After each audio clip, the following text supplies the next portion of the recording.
Hello everyone, उम्मीद है आप सभी लोग बढ़िया होंगे। मैं भी बहुत बढ़िया। आज इस वीडियो में हम फेज़ 3 और फेज़ 4 के जो स्टूडेंट हैं जिनका ग्रुप डी का एग्जाम नहीं हुआ है उनके लिए मैं एक टॉपिक लेकर आया हूं जिसमें आपके 2 नंबर एग्जाम में कवर होने हैं। अगर आपके अंदर 10 मिनट का धैर्य है, वीडियो को आपने पूरा देखा तो डेफिनेटली आपको 2 नंबर का फायदा होगा। मेरा मकसद केवल आपको वो चीज़ें देना है जो आपके एग्जाम में काम में आए।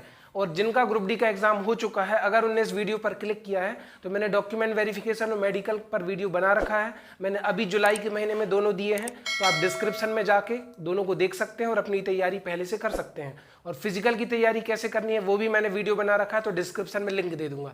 चलिए वीडियो स्टार्ट करते हैं। क्वेश्चन आया था x वर्ग प्लस 8x प्लस 16 बराबर 0 का एक मूल -4 है, तो दूसरा ज्ञात कीजिए।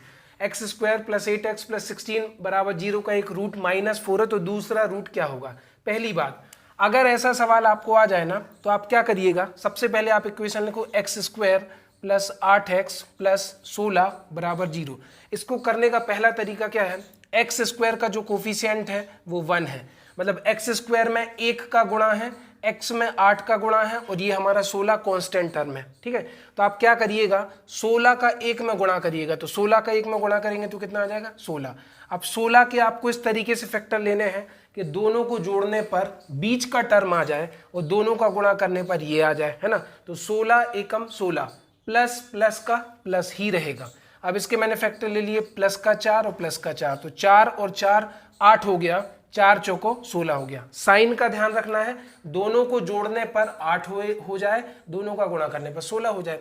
अब एक्स स्क्वायर का जो कोफिशिएंट है उसमें इससे भाग लगा दो, तो 4/1, 4/1, तो 4/1 का मतलब 4 हो गया, 4/1 का मतलब कितना हो गया 4। लेकिन हमें इसका अगर दोनों का साइन प्लस है तो दोनों का माइनस करना पड़ेगा, दोनों का माइनस है तो दोनों का प्लस करना पड़ेगा। इसका मतलब इसका पहला मूल भी -4 है, दूसरा मूल भी क्या है -4। तरीका नंबर 2, आप इसका डिस्क्रिमिनेंट निकाल सकते हो। डिस्क्रिमिनेंट क्या होता है, डिस्क्रिमिनेंट को विभक्तिकर बोलते हैं। अगर डिस्क्रिमिनेंट 0 हो तो उसके दोनों रूट दोनों मूल बराबर होंगे। विभक्तिकर का फॉर्मूला होता है b² - 4ac = 0। अगर विभक्तिकर या डिस्क्रिमिनेंट 0 हो तब इसकी कहानी क्या होगी, तो b और a क्या है सर, तो इस इक्वेशन की तुलना आप कर दो ax² plus bx plus c बराबर 0 से। द्विघात समीकरण का ये स्टैंडर्ड इक्वेशन है। तो a की वैल्यू आ गई सर 1, b की वैल्यू आ गई 8 और c की वैल्यू कितनी आ गई 16। a बराबर मेरे भाई आ गया 1, b बराबर आ गया 8 और c बराबर कितना आ गया 16। एक्स स्क्वायर का गुणांक 1 है, x का गुणांक 1 है और यहाँ पर अकेला 16 है, तो रख दो। यहाँ पर b की जगह रखेंगे 8, 8 का वर्ग -4, a की जगह कितना रखेंगे 1 और c की जगह 16 इंटू 16, तो 8 8 64, 16 चौको 64, 64 में से 64 गया तो डिस्क्रिमिनेंट 0 है। और जब कभी भी डिस्क्रिमिनेंट 0 आएगा तब हमारे जो रूट होंगे, तब हमारे जो मूल होंगे वो होंगे ऋण b/2a। दोनों मूल होंगे ऋण b/2a। कब, जब डिस्क्रिमिनेंट हमारा 0 हो। तो b की वैल्यू कितनी है, b की वैल्यू इसमें रख दो, माइनस b की वैल्यू 8 और a की वैल्यू 1 है, 2 × 1, तो 2 एकम 2, 2 चौको 8, -4। तो दोनों रूट इक्वल है मेरे भाई, क्योंकि डिस्क्रिमिनेंट 0 था। अब यहाँ पर देखो 9x² - 12x + 4 बराबर 0 की मूल ज्ञात करो। तो पहला तरीका, आप इसका डिस्क्रिमिनेंट निकालो। अगर डिस्क्रिमिनेंट 0 है, अभी मैं केवल 0 वाले केस की बात कर रहा हूँ, तो आप डिस्क्रिमिनेंट निकालो। तो डिस्क्रिमिनेंट हो गया d = b² - 4ac। अब इसका कंपैरिजन अगर आप ax² plus bx plus c बराबर 0 से करेंगे ना, तो a की वैल्यू आ जाएगी 9, b की वैल्यू -12 और c की वैल्यू 4। यहाँ पर रख दो, a का मान 9 आ गया, b का मान -12 आ गया और c का मान आ गया 4। एक्स स्क्वायर का गुणांक a है, एक्स स्क्वायर का गुणांक 9 है, x का कोफिशिएंट b है, x का कोफिशिएंट -b है और c की जगह पर आ गया 4।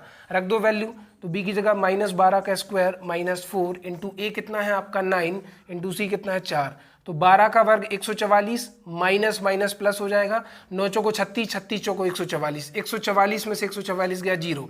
अगर डिस्क्रिमिनेंट 0 आ जाए, विभक्ति कर 0 आ जाए, तो दोनों इक्वल रूट होते हैं -b/2a, है ना। तो b कितना है, b है आपका -12, है ना, इसका माइनस और इसका माइनस अपॉन 2 इंटू a कितना है 9, माइनस माइनस प्लस हो गया तो ये हो गया 12/18, तो 6 तिया 18, सॉरी 6 दूनी 12 और 6 तिया 18। इसके दोनों रूट होंगे, फर्स्ट वाला भी 2/3 होगा और सेकंड वाला भी 2/3 होगा, है ना। उम्मीद है आप समझ पाए होंगे, दोनों रूट 2/3 होंगे। मैंने b² - 4ac रखा, तो देखो इसको करने पर 0 आ गया, माइनस b/2 है, माइनस माइनस का प्लस, 12 9 दूनी 18, 6 दूनी 12 6 3 18, तो 2/3 इसका आंसर आया। तो दोनों के इक्वल रूट होंगे। तो अभी जाइएगा नहीं, बहुत कुछ मैं वीडियो में बताने वाला हूं। मैंने बोला आपको 10 मिनट का धैर्य रखना है, बहुत कुछ सीख कर जाएंगे आप। यदि किसी द्विघात समीकरण के मूल -9 एवं -4 हैं तो समीकरण ज्ञात करो, ये ऑप्शन है। इस तरीके के क्वेश्चन भी आ रहे हैं। अगर किसी क्वाड्रेटिक इक्वेशन के रूट्स -9 एंड -4 है तो फाइंड द क्वाड्रेटिक इक्वेशन, ये पूछा गया है। तो ध्यान से देखना, एक स्टैंडर्ड फॉर्मूला होता है। आप इस पहले मूल को अल्फा कह सकते हो, इसको आप बीटा कह सकते हो। जैसे इक्वेशन है ax² + bx + c = 0। इस द्विघात समीकरण की अधिकतम घात 2 है, हाईएस्ट पावर 2 है, मतलब इसके 2 रूट हो सकते हैं, 2 उत्तर आ सकते हैं। तो एक रूट को अगर मैं अल्फा कहूंगा तो दूसरे रूट को मैं बीटा कह सकता हूं। तो ये अल्फा हो गया, ये बीटा हो गया। तो जब भी आपको रूट दिए हो ना, मूल दिए हो, तो वर्ग समीकरण या द्विघात समीकरण बनाने का तरीका क्या है, x² minus alpha plus beta यानी कि मूलों का योगफल into x plus alpha into beta यानी कि मूलों का गुणनफल। ये बन गया आपका formula, x² minus sum of roots into x plus product of roots, है ना। x² माइनस मूलों का योग इंटू एक्स प्लस मूलों का गुणनफल। तो अब ध्यान से देखो, x² माइनस, मैंने अल्फा को -9 कहा, बीटा को -4 कहा, तो ये क्या हो जाएगा, -9 plus -4 into x plus -9 into -4। अब ध्यान दीजिएगा, ये कितना हो गया, x² माइनस माइनस का 9 प्लस माइनस का हो जाता है माइनस, धन ऋण का ऋण, 4 into x minus minus plus into plus, plus 9 चौको 36 आ गया, है ना। इसको देखो तो x² माइनस माइनस माइनस के ऐड हो जाते हैं, ऋण का 9 ऋण का 4 हो जाएगा आपका माइनस का 13 into x plus 36, minus minus plus हो गया तो x² प्लस 13x प्लस 36 हमारा इक्वेशन बन गया। कितने क्लोज ऑप्शन थे, ध्यान से देखिए।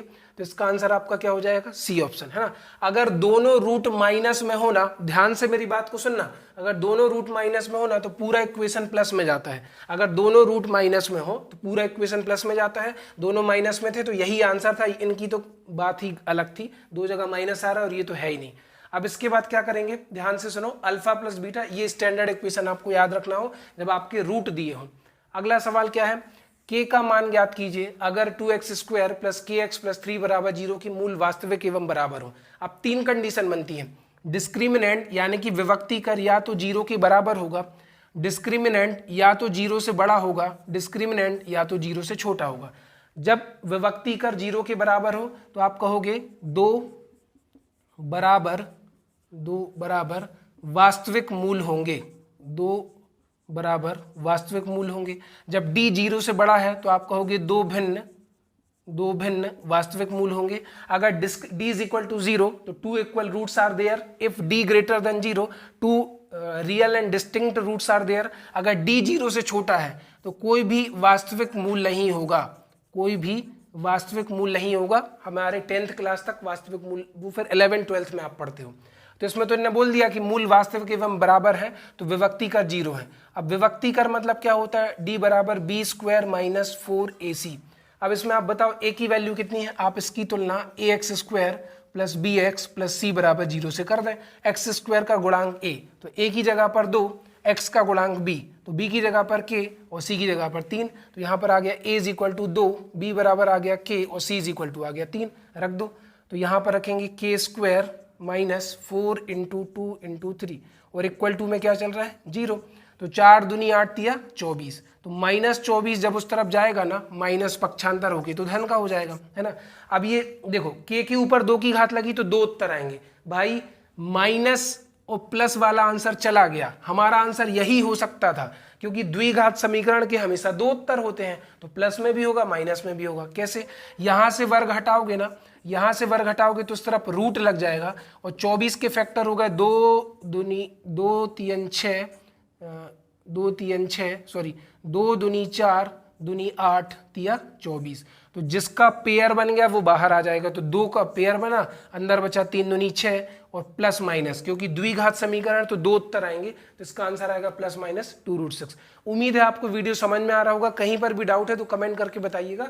बाकी वीडियो को थोड़ा आगे पीछे करके देख लो, मैंने बहुत मेहनत करी है आपको समझाने के लिए। 2x² माइनस 9x प्लस 7 बराबर 0 का एक रूट 1 है, दूसरा ज्ञात करो। एक मूल 1 दिया है, दूसरा ज्ञात करो। तो देखो ये वर्ग समीकरण द्विघात समीकरण है, तो इसके दो उत्तर होंगे। एक तो इसमें 1 दिया है, जब आप 1 रखोगे ना पूरे समीकरण में तो ये 0 के बराबर होगा। अब इसमें से कौन सा रखें कि ये 0 के बराबर आ जाए, तो ये ऑप्शन है, आप ऑप्शन से ट्राई कर सकते हो। मैं पहला ऑप्शन ट्राई करके देखता हूँ। तो x की जगह पे हमने रख दिया 2 गुणित 7/2 का वर्ग माइनस 9 गुणित 7/2 प्लस 7। इसको सॉल्व करो तो 7 का वर्ग 49 और 2 का वर्ग हो जाएगा 4 माइनस 9 7 63/2 धन कितना आ गया 7। तो 2 एकम 2, 2 दूनी 4। अब आप देख पा रहे होंगे कि जब दो संख्याओं के हर समान हो तो लघुत्तम लेने की कोई आवश्यकता नहीं है। 2 नीचे आ गया, 49 माइनस 63 प्लस 7। 63 में से 49 घटाओगे तो ये आ जाएगा आपका 14 माइनस का 14/2 प्लस 7। 2 एकम 2, 2 सत्ते 14, तो माइनस 7 और प्लस 7 मिलकर 0 हो जाएगा। मतलब अगर एक रूट 1 है तो दूसरा कितना हो जाएगा 7/2। एक अगर 1 है, दूसरा 7/2 हो जाएगा। इस तरह के जो समीकरण होते हैं ax² minus bx plus c बराबर 0, इसके दोनों रूट पॉजिटिव आते हैं। पहला वाला भी पॉजिटिव, दूसरा वाला भी पॉजिटिव। लेकिन अगर पूरा समीकरण ax² plus bx plus c पूरा समीकरण प्लस में है तो दोनों रूट नेगेटिव आते हैं। ये बात आप ध्यान रखना।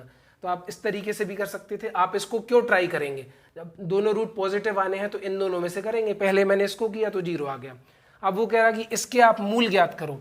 अब किसी किसी को क्वाड्रेटिक इक्वेशन सॉल्व नहीं करना आता तो आप इसका विभक्ति का निकालो। डिस्क्रिमिनेंट हो जाएगा b² माइनस 4ac। b की वैल्यू है -4, तो -4 का वर्ग इंटू 4। x वर्ग का गुणांक 1 है और c का गुणांक है -1, तो कितना हो जाएगा -4 का वर्ग 16 माइनस माइनस प्लस 16 और 4 कितना आ गया 20। तो डिस्क्रिमिनेंट हमारा 0 के बड़ा आया। जब डिस्क्रिमिनेंट 0 से बड़ा आएगा ना तो हमारे दो उत्तर होंगे। उसके लिए मुझे एक फॉर्मूला लगाना पड़ता है, वो होता है -b plus minus √b² minus 4ac upon 2a, है ना। b² minus 4ac upon 2a। इस इक्वेशन से आप दोनों रूट निकाल सकते हो अगर आपको ये सॉल्व करते नहीं बनता। आप कहोगे सर a की वैल्यू क्या है, तो a की वैल्यू 1 है, x वर्ग का गुणांक 1 है। b की वैल्यू कितनी है, तो b की वैल्यू x का गुणांक -4 है और c की वैल्यू -1 है। इसमें हम रखेंगे तो माइनस b की जगह रखेंगे -4 plus minus b² minus 4ac को जब हमने सॉल्व किया तो कितना आया था 20, अंदर आ गया प्लस 2 इंटू a की जगह पर है 1। इसको मैं यहाँ पर लिख देता हूँ। तो माइनस माइनस कितना हो गया +4 प्लस माइनस 20 हो जाएगा आपका 2 करनी 5। कैसे, यहाँ पर सॉरी रूट लगेगा क्योंकि b² माइनस 4ac की जगह 20 है। तो 20 को मैं क्या लिख सकता हूँ, 20 को मैं लिख सकता हूँ 2 दूनी 4 पंचे 20। जिसका जोड़ा बन गया वो बाहर निकल आएगा, तो 2√5 अपॉन में चल रहा है 2, है ना। तो आपको क्या करना है, पहले 2 से भाग दे दो, यहाँ से 2 कॉमन लो तो क्या बचा 2 प्लस माइनस करनी 5/2। 2 से 2 कट गया। 2 क्यों बाहर आया, 2 दूनी 4, 2 एकम 2, दोनों 2 से कट रहा है तो 2 बाहर निकला, तो यहाँ पर बचा 2, यहाँ से 2 बाहर निकला तो बचा करनी 5। अब एक बार प्लस साइन ले लो तो 2 प्लस करनी 5 और एक बार माइनस साइन ले लो तो 2 माइनस करनी 5। इस इक्वेशन के रूट होंगे। इसको आप तोड़कर सॉल्व नहीं कर सकते, तो आप अभी एग्जाम में ये फॉर्मूला याद रख लें। इस फॉर्मूले से आप इसके रूट निकाल सकते हैं। तो उम्मीद है आपको क्वाड्रेटिक इक्वेशन समझ में आया होगा।